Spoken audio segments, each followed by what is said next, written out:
You are very critical of Western civilization. Would you say that you are an Islamic or Muslim supremacist? Yes, of course.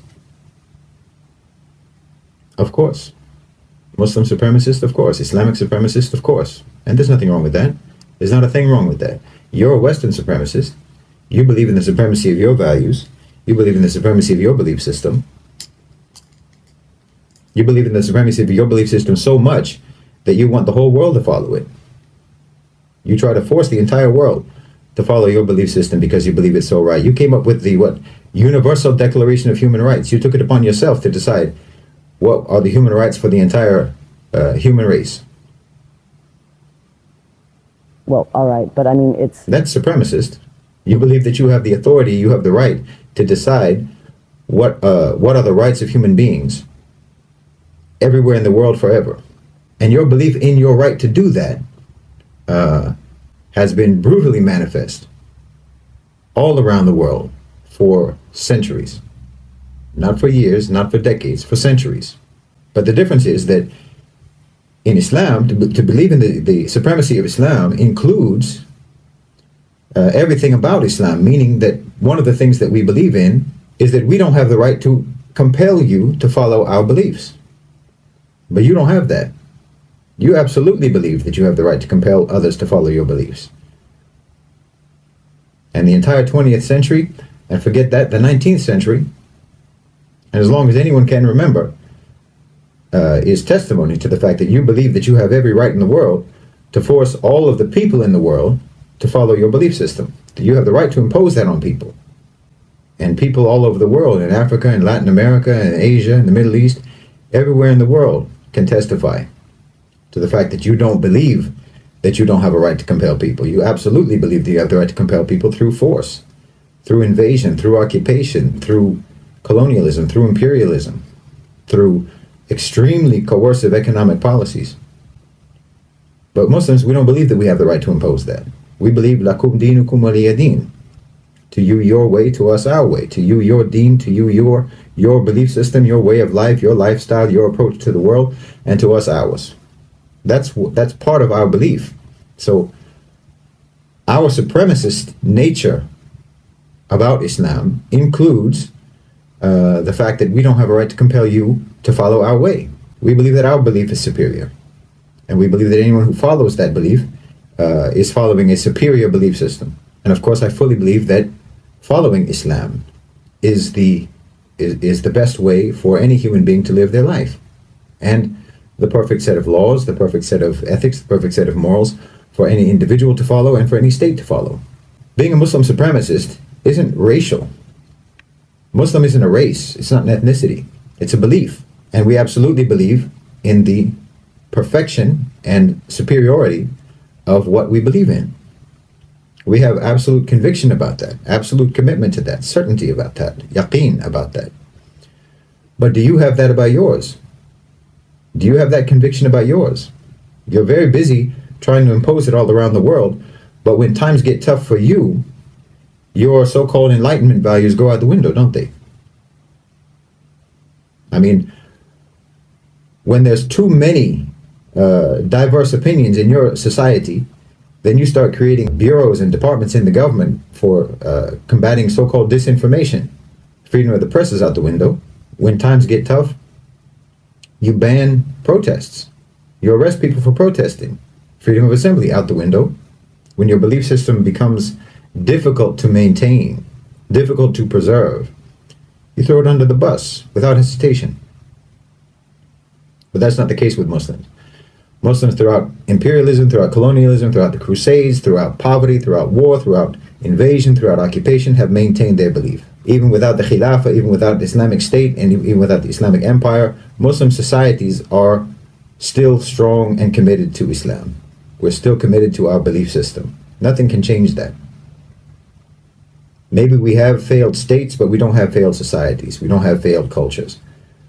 Our governments may fall, but our people remain the same. Our people remain committed to the same values, to the same morals, to the same moral laws, regardless of whether there's a government over them to enforce that. But that's not the case with you. Even though you're trying to impose your value system all around the world, when things become difficult in your own societies, you abandon your principles, you abandon your values. They're insufficient for preserving the security and the stability and the tranquility of your societies. They're insufficient. They're inadequate for that. So that alone, along with many, many other things, that alone shows me the inferiority of your value system, the inferiority of your belief system, and the superiority of Islam.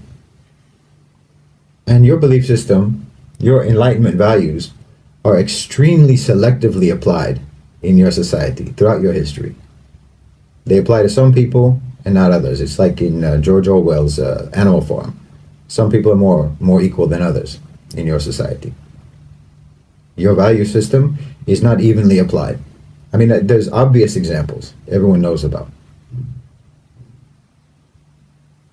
But just look at democracy, for example.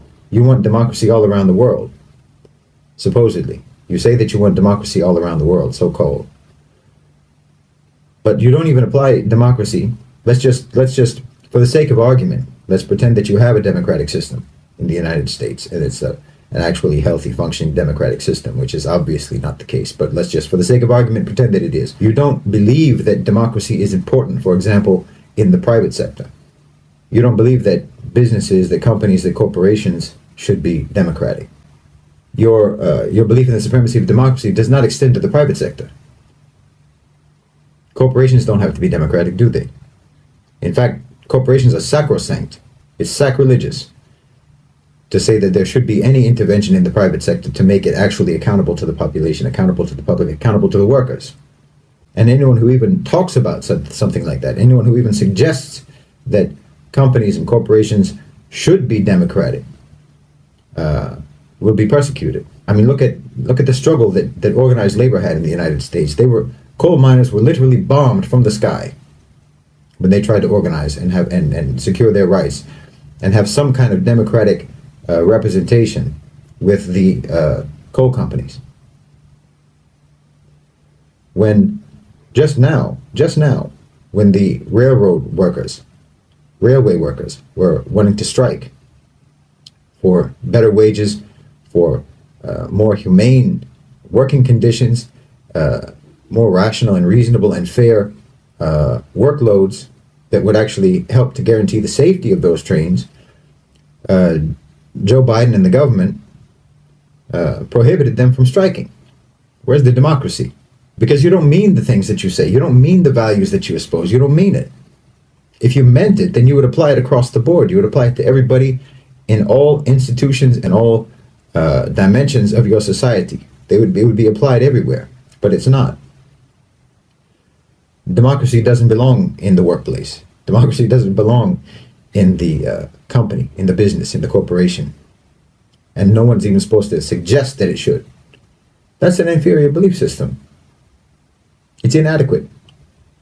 It's inadequate for building a civilization, for building a cohesive society. Because look, the only group identity, the only sort of group identity that makes any sense at all, it's not racial, it's not ethnic, it's not nationalistic, not even based on language or shared culture or shared heritage. None of that makes any sense as a shared group identity. The only thing that makes sense is shared belief system. That's the only thing that makes sense as a group identity from which you can build cohesion and camaraderie and brotherhood and solidarity between people. Only belief system. You can have a certain skin color and have nothing whatsoever in common with other people who have that skin color. You can have the same language and certainly have nothing in common whatsoever with someone who speaks the same language. You can, I'm German Irish. What do I have to do with all of the other people in the world who are German Irish? Just because we're German Irish, we have nothing in common. And yet I have more in common with a Muslim from Mali, with a Muslim from Indonesia, with a Muslim from Morocco, with a Muslim from China, from Chechnya. I have more in common with them immediately, instantly, effortlessly. We have the same frame of reference. We have the same moral code. We have the same belief. We admire the same people. Our heroes are the same heroes. Our role model is the same role model. I have more in common with them than I have with someone whose belief system is different from mine, but who looks like me, or who speaks my language, or who comes from my country. That doesn't create solidarity, and there's no reason why it should. Solidarity should be based on shared belief. People who share class identification, that makes some sense, but it's very narrow. It's not deep, it's not that meaningful. It's sort of ad hoc. You can have class solidarity on an ad hoc basis, meaning you can have solidarity with other people in the working class, other people who are poor, or if you're on the other end of the spectrum, other people who are rich, because you have shared material interests. Those things are not identity markers that make any sense for building group solidarity, group cohesion, group identity, and sense of brotherhood and fraternity and togetherness and unity. And, this is why in the West you have, popping up all the time, all of these various identity groups, instead of, well, we all believe in Western values. We all believe in Enlightenment values. You don't have any set of civilizational values that actually build real solidarity and cohesion among your people. Because even the beliefs that you have, even the values and the beliefs that you have are incoherent and are divisive by nature. They breed division by nature. You don't have a standard of beliefs that everyone can follow for what is moral and what is immoral, what's right, what's wrong. You don't have that. What kind of a society doesn't have an agreement on what's right and wrong? How can you have a cohesive civilization when you're not even all in agreement about what's right and what's wrong, what's good and bad? I mean, if you want to, if you don't want to put it in the religious terms of what's righteous and what's sinful, it doesn't matter. What's moral and what's immoral? There's no agreement among you people. So how can you have cohesion? How can you have real brotherhood and solidarity as a people? You have all of these various fake identity groups on superficial identity markers popping up all the time. You have, white nationalists. You have male supremacists, female supremacists, feminists, red pill, and then you have, even beyond that, you have people who identify themselves literally by the brands that they buy. I'm an Apple person. I'm an Android person. I buy Dolce & Gabbana. I like Nike better than Adidas. I support the Knicks. I support the Broncos. I support, the Dodgers, whatever it is. Because you don't have anything else to build a real sense of community among your people, among your so-called civilization. Because you're not in agreement about anything. So how can there be cohesion? And you can say, that there's cohesion in the beautiful diversity of beliefs, but okay, you can have, that's where you're confused. You can have cohesion, you can have brotherhood, you can have solidarity among a diversity of races, a diversity of ethnicities, a diversity of skin colors, a diversity of heritage, diversity of cultures, as long as there's a shared belief system, shared moral values. But you can't have a diversity of moral values. That's not going to work. That will only create tension and friction in the society. There's no way that can work. That's a civilizational failure. But this never happened in the Muslim world. Alhamdulillah, the Muslims are solid. We're all agreed. The only people that you'll ever find in the Muslim world who are confused about what's right and what's wrong are people who are influenced by the West. Doesn't that tell you something? Doesn't that tell you about your culture? Doesn't that tell you about your beliefs? Doesn't that tell you about your values? Doesn't that tell you about your civilization? That anyone who is influenced by your civilization becomes confused about morality? But any normal rank and file Muslim, from, like I said, from Morocco to China to Brunei, to Bosnia, to Turkey, to Saudi Arabia, to Lebanon, to Egypt, to Sudan, we're all in agreement about what's right and what's wrong. We're all in agreement about what's moral and what's immoral, what's righteous and what's sinful. We all agree. The rank and file, the normal average Muslim has no confusion about what's morally right and what's morally wrong. The largest single cohesive identity group in the world with a shared identity that's actually deep and profound and meaningful. That's not the case for people outside of the Muslim belief system. It's not even the case among Christians. Among Christians, there's a wide variety of beliefs among Christians. Maybe you'll find it among Jews, but even then, you know, there's a serious question about who qualifies to even be called a Jew among Jewish people. For example, there's many Jews who are atheists, which doesn't make any sense to me. But what do they have in common with an Orthodox Jew? So even for you to believe in the supremacy of your belief system is already irrational. Your belief system does not lend itself to solidarity. Your belief system doesn't lend itself to cohesion. It doesn't lend itself to a group identity. And that's why it's never really been enough. Your belief system cannot actually create a cohesive identity for a large group of people.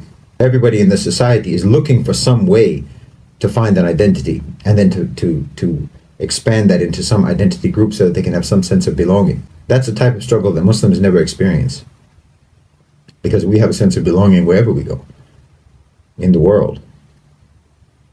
Because we can go into any Muslim community and belong.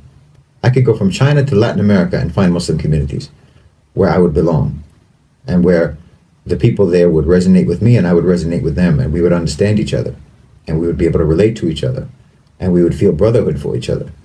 You can't say the same. You couldn't fill a room with random Europeans from France, from Germany, from Romania, from England, and then from America, from Australia, from Canada. You couldn't fill a room with random Westerners and have them all agree on what's morally right and what's morally wrong on any issue. And whoever agrees, whatever two people agree on something, will disagree on something else if it's a moral issue. Because your basic moral belief has become that nothing is right and nothing is wrong. Well, how are you going to survive as a society? How are you going to survive as a civilization when you have a belief like that? Alhamdulillah, this is not a problem that we have in the Muslim world. We have close to 2 billion people. It will soon be 2 billion people, the overwhelming majority of which all agree on basic moral values, all agree on basic definitions of morality, and who, again, overwhelmingly agree on the purpose of life, and what kind of a lifestyle you should live, what your way of life should be, what your conduct should be in the world, what your conduct should be in society, what your obligations are, what your duties are in society. The overwhelming majority of close to 2 billion people in the world are all in agreement on that. That's cohesion. That's a basis for solidarity. That is an actual civilization. No matter what we've gone through, no matter what difficulties we face, unlike you, when times get tough for you, you throw your values out the window. When times get tough for the Muslims, they cling to their values even stronger. Their conviction in their beliefs grows. So yeah, of course, I'm an Islamic supremacist, and that's not saying anything wrong. Just as you wouldn't believe that there's anything whatsoever wrong with saying that the Enlightenment values are superior. And it's not just the conservatives, the so-called right wing, it's the left wing too, the so-called left wing, which barely exists in the West, an actual left wing. The liberals, I mean, wokeism is like the ultimate expression of liberalism. And it's the most intolerant belief system in the world. It's incredibly intolerant. It's tyrannical. Because at the end of the day, you don't mean any of it. You don't mean any of it. It's unsustainable. It cannot actually sustain a civilization, a society, or a culture, which is why it hasn't. It hasn't. You admit by your own actions that your beliefs are luxury beliefs. When everything is perfect, when everything is fine, then we'll go ahead and preserve those values. We'll preserve those beliefs. But if anything gets difficult, then for the sake of national security, we'll suspend everything. Well, if they're genuine beliefs, then you never have to suspend them. If they're things that you really believe in, if those are actually superior, then you would never have to suspend them. If they were actually superior values, then you would be able to apply them in every situation. You would never have to suspend them. They would be responsive and reliable in all scenarios. But as soon as you get into any kind of a difficult situation, you eject the values. Well, Muslims don't do that. because we don't have to. Because in fact, our value system, our belief system, our moral convictions are always applicable. They apply in any society, in any set of circumstances, in any situation, and always will.